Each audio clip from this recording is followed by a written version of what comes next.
ఒకసారి మీరు chronology of the time తీసుకొని చూస్తే, క్రొనాలజీ ఆఫ్ ది ఈవెంట్స్ మొత్తం తీసుకొని చూస్తే 2025లా union ministry of home affairs guidelines జారీ చేసింది. ఏమనంటే ఇల్లీగల్ ఇమైగ్రెంట్స్ని ఇక ఇంప్లిమెంట్ మేము తీసి పడేస్తాం మా ప్రభుత్వం రాగానే అని చెప్పింది. 2026 ప్రారంభ అయ్యే కంటే ముందు ఆర్ యు మెస్ as pre 2026 illegal Bangladeshi immigrants ఎవరైతే వెస్ట్ బెంగాల్లో ఉన్నారో టీఎంసీ సపోర్ట్ చేస్తుంది అని చెప్పి డైరెక్ట్ స్టేట్మెంట్ ఇచ్చింది.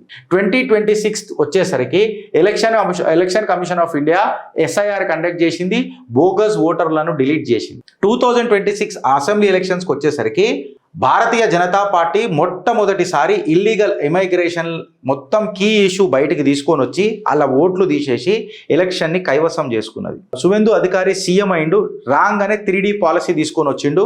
డిటెక్ట్, డిలీట్ అండ్ డిపోర్ట్ అని చెప్పి పాలసీ తీసుకొని వచ్చి కంప్లీట్గా సెంటర్లను పెట్టేసి వీళ్ళని బయటికి వెళ్ళగొట్టే ప్రయత్నం చేస్తున్నారు. ఇమైగ్రెంట్లు మొత్తం బార్డర్ సెక్యూరిటీ ఫోర్స్ దగ్గర క్యూలు కడుతున్నారు. రివర్స్ మైగ్రేషన్ జరుగుతున్నది డబుల్ ఇంజన్ సర్కార్ వచ్చిన తర్వాత. ఈ క్రెడిట్ సువేందు అధికారికి నేను ఇచ్చిన, దీని వెనకాల ఉన్న ఒక దిగ్గజ నాయకుడికి, ఒక బ్రెయిన్కి ఆయనకు నేను క్రెడిట్ ఇస్తున్నా. ఆయన పేరే సునీల్ బన్సల్ గారు.